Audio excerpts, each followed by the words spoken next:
Alrighty guys, Vlog Moses is back, and you already saw the thumbnail and title. Yes, I have a new project car that I'm actually sitting in right now, and I've been waiting to show you guys till I can actually come and do something to this thing. So we'll just show the interior. I mean, some of you guys might be able to kind of tell what it is. Obviously that's a big giveaway. Alright, it's enough dilly-dallying. Maybe you guys guessed already what it was. It's a Nissan 300ZX. Let me switch the camera. It's a 1987 Nissan 300ZX. It's the NA model. It doesn't have the turbo or anything. It's not a 2+2 because it only has 2 seats, no back seat. It's not in the best condition. Obviously, it's got quite a bit of rust, and mainly the body. While it is all together, it has rust and blemishes that need to be either replaced and welded with new metal or bondoed over. But the engine is actually all here and it runs. I need to put the battery in it. It's over there charging, so I can pull it over there and start cleaning this thing because it's pretty dirty. All together, and other than the down here, the harmonic balancer really needs to be changed. It's leaking oil, and while it'll run, I could probably drive it home from here. It definitely has to get replaced before I really start driving it. But the interior, while dirty, is pretty much all together. It's not like torn up or anything, which again, this car's an 87, so for these it's pretty rare that these have as nice of an interior as they do. And 5-speed manual, baby. Ooh. Mentioned in the last video I did on my Honda, which I also have some stuff that I've done to that I need to show you guys. But I mentioned that I was looking for another car that was actually manual because my Honda is automatic, so that I could learn it and have a manual car in general. And here it is. It's not too much to look at right now. I haven't done anything to it. I need to do some research and buy parts and just clean it right now. That's my main objective. That's what I'm here to do today at the shop. But yeah, I just wanted to show you guys real quick. While it is an 87 model, it was manufactured in March, which if you know about these cars, you know that that's kind of like a weird time for these because it was before the drivetrain, the bottom of the engine changed over. So to actually find parts for this engine-wise, I actually have to look for the 86 year stuff, which is a year before. So it's a little confusing to find parts for this thing, but it's a project car, so I'm not super worried about fixing it up super fast. It's just more of a something for me to do. But yeah, here's a back view for those of you who care. I'll do a quick walk around, I guess, while stepping into this mud. Yeah, I'm really a huge fan. Since I bought this, I've been looking at videos and builds that people have done, and these things can not only look really cool, but just be really cool builds in general. Oh, this thing is rear-wheel drive as well, so that's pretty cool. Could be a little drift car, right? Put the hood down, you can get that look.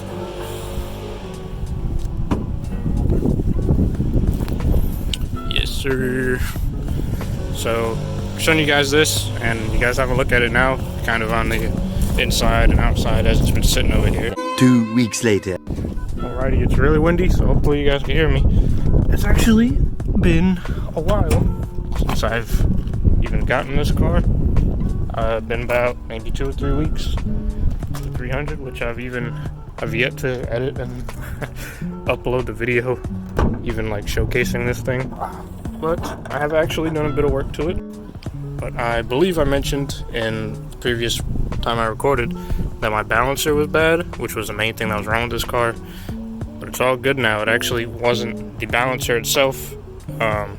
There's a little slide clip thing that comes out of the engine block and holds the balancer in place, and that was actually what was wrong. That's why the balancer wasn't sitting, and it was super loose. I literally unscrewed the main bolt that holds the balancer in with my fingers. That's how loose it was, which means that these belts weren't turning, so the battery wasn't charging, and obviously a bunch of other stuff connected to the belts, the alternator and the tensioner, etc. But we fixed that, and it's been running and spinning, and the balancer seemingly now is good. So that's good.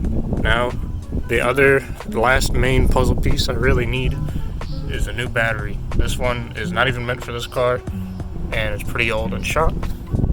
And I got one right here, boys. So that's what I'm going to do today. Hopefully, after changing that, it'll actually be able to run and start on its own 2 feet without needing a jump. After fixing the balancer, it was able to start after you jump it, but because this battery wasn't holding a charge, so if I left it overnight, it would just die and I would have to jump it again. And then obviously before fixing the balancer, the pulleys weren't pulling, so it wasn't even putting any power to the battery at all. So yep, that's going in today, and hopefully we can start her up and yeah. All right, battery's in. I also replaced these 2 terminals because the old ones were all rusty, and yeah, you could clearly see why I didn't want to use those. Moment of truth. Let's see if she cranks on her own 2 feet of her own power with no jump. Hopefully. Alright. Think we got electric. Yeah, we got lights. Yes, sir. Oh, let's go.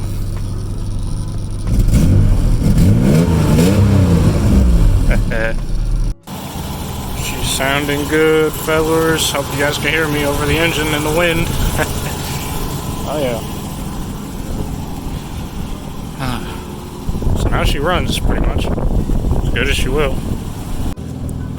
Let's go ahead and where's it at? This button for the poppies. Yeah. This one, it's got a lazy eye. That one's working. I think this one might just need some persuasion.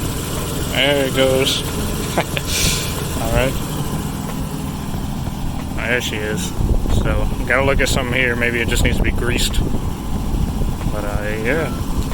All the electrics should be good now. Obviously, the engine's running. Fucking minute.